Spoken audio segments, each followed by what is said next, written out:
This is called an in-office activation, an in-office activation. So what is an in-office activation?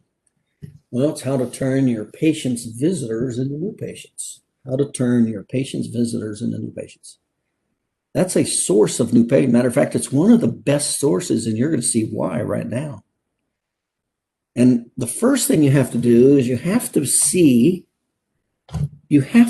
opportunity. If you can't see opportunity, you won't be able to take advantage of it. So the very first thing you have to do is be able to see it. So all of your patients' visitors, in other words, when you see every and anybody on the street, in a theater, in a restaurant, in your office, anywhere, they fit in the S-curve of economics. Therefore, they're a potential new patient. So let's walk through how this works. And you have to kind of think this way. You go, okay, let's break it down. So the first thing is you have to realize is it's essentially broken into three categories. When you see any person, whether it's a visitor with one of your patients or anybody else, they're going to fit into one of three categories in the S-curve of economics. The first category is 8% of those people will be looking for a chiropractor in the next 12 months. That's 8% utilization. Now, the bad news is there's a slim chance that today is the day out of 365 days they're looking for a chiropractor. That's so 8% is a smaller number. And then today is the day they're looking for a chiropractor. That alone is a small number. And that's why you cannot wait around for the 8% of people to call you. Okay, so that's one perspective. Number two, so that leaves 92% of the population. And remember, 1 in 4 are 25% of those people will not have a gateway chiropractic problem now. Now, there's a couple key words in here. Gateway problem. That's very important. And now. So they may not have it now, but they could totally be a potential new patient tomorrow because life is dynamic. It's constantly changing. So that's like today. If I woke up today and my knee was fine, I went out, did a little bit of activity of this or that, strained my knee. Now my knee hurts. So this morning I was not a candidate for being a new patient for a knee problem. Right now I am. This is how fast things change. Life is dynamic. That's what happens with these problems.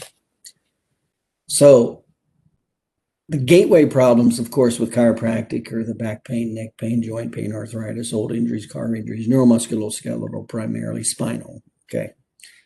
So 1 in 4 people will not have a gateway problem. They'll have different problems. They may be overweight, diabetes, heart disease, whatever. But you cannot violate gateways and paradigm shifts because that naturally creates the defensive resistance. So it doesn't matter if somebody says, oh yeah, I got diabetes, and then you talk about how you can help them and you're a chiropractor. That is a natural defensive position. So I'm okay with that. I'm okay with out of 92% of the people, 1 in 4 of them not having a problem. So I'm going to find out real quick.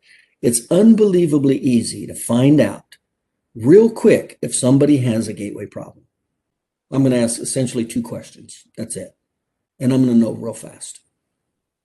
Okay, so you will not be able to. Now, that person, we don't waste any time on if they do not have a gateway. If we go to the gateways and we go past the second resistance and they do not have a gateway, we leave them alone. We are not going to waste any time or money or energy. Nothing. You will not be able to acquire that person as a new patient.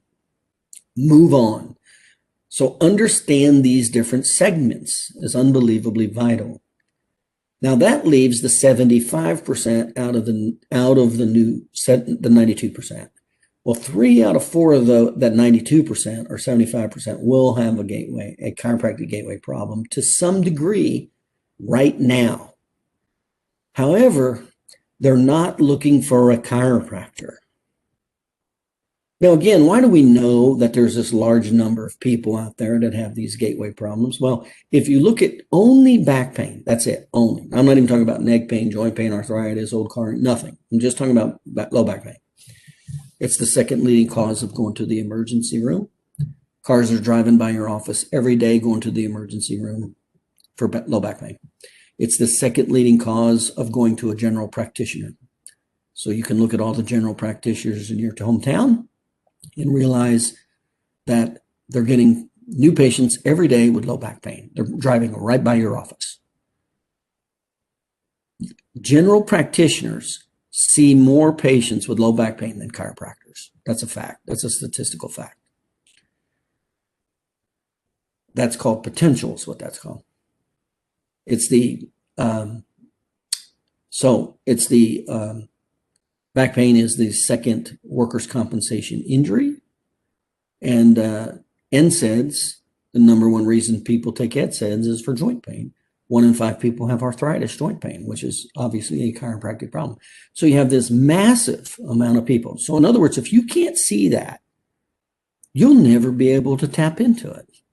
You have to look at this market and go, and whoever you're looking at, that individual person, 5 people, 10 people, 100, whatever, you have to realize there's essentially 3 segments. The first segment is 8% of those are going to be looking for a chiropractor within a year.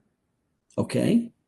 92% of them are not. Out of the 92%, 25% do not have a problem. You can't get those. But 3 out of 4 out of the 92% will. Now, that number represents 68% of the population versus 8%. So where would you rather spend time and energy? Paying attention to 68% or 8%? That's the potential of the market, 68%. So now, out of that 3 out of 4, we're going to break it down a little further. And you got to be aware of this. 10% of the 75% will have high need. What does that mean? It means that they're going to be easier to get. What's the good and bad news about that? They're going to be easier to get. They have a higher need. What's the bad news? It's only 10%. So when you talk to the 92%, 1 in 4 won't have a problem. Out of the 3 or 4 left, only 10% of those are going to have a high need, and it's going to be easy. You got to be aware of this. 10% will have low need. What does that mean? They're going to be they're going to be hardest. They're the hardest people to get right there. The 10% of the 75% that have low need. That's the hardest one. They're very difficult. You got to be really, really good. The good news is 80% of the 75% have average need. And you just have to apply the educational formula. And the educational sales formula to get them as patients is establish need, minimize the obstacles of money, minimize the obstacles of time. And if it's in a trusted relationship, you significantly just increase your likelihood of getting that business. So what does that mean to your patients, visitors? Because we all treat patients. And how many times throughout a day, there's probably, if you're seeing at least over, I'd say 10 patients a day, I will guarantee you have at least 1, 2, or 3 visitors coming in with those new patients. Now, who am I talking about when I say visitors? It could be their spouse. It could be their mother, father, brother, sister, best friend, girlfriend, boyfriend, kids. In other words, there's always people coming with and moving through, because people, on the way to and from the chiropractor's office, they're going to the grocery store, to the soccer match, whatever. So it'd be interesting if you actually knew that number, because that is in most offices, that's a decent little sizable number. That might be 20, 30, or 40 people. And remember that those 20, 30, or 40 people in a month, they fit into this S-curve of economics. And when you look at the formula, you've already got 1 in 4 of the categories taken care of. You already have the trust category taken care of. They're there with your patient. They wouldn't be there with your patient if there was no trust. So and it's not just a little trust. There's going to be a large degree of trust there. This is very important relative to how much easier it is to get these people as patients. So the trust category is at the highest. That's great. Where's the need category? Well, we know it's 68% of the people. Essentially 68% when you do the numbers and you filter it out. The 8%, the 92%, the 1 in 4, or 3 out of 4, it's about 68% of your guests fit into the category of having a problem to some degree. So there is a chiropractic problem there to some degree, okay? All we have to do is establish the need, minimize the obstacles of time or money, and because the trust is already there. So your patient's visitors already have 2 out of 4 with high probability. 2 out of the 4. Trust and a 68% of them having a gateway. You have a real high probability patient that came into your waiting room. Unfortunately, most chiropractors don't even know it. These patients come in with family members and friends of your patients. They sit in the waiting room. Your staff members talk to them while they're sitting in the waiting room. You treat the patient, and then the patient leaves, and they leave with your potential new patient, and you didn't even know it. That's terrible. That's not going to happen again.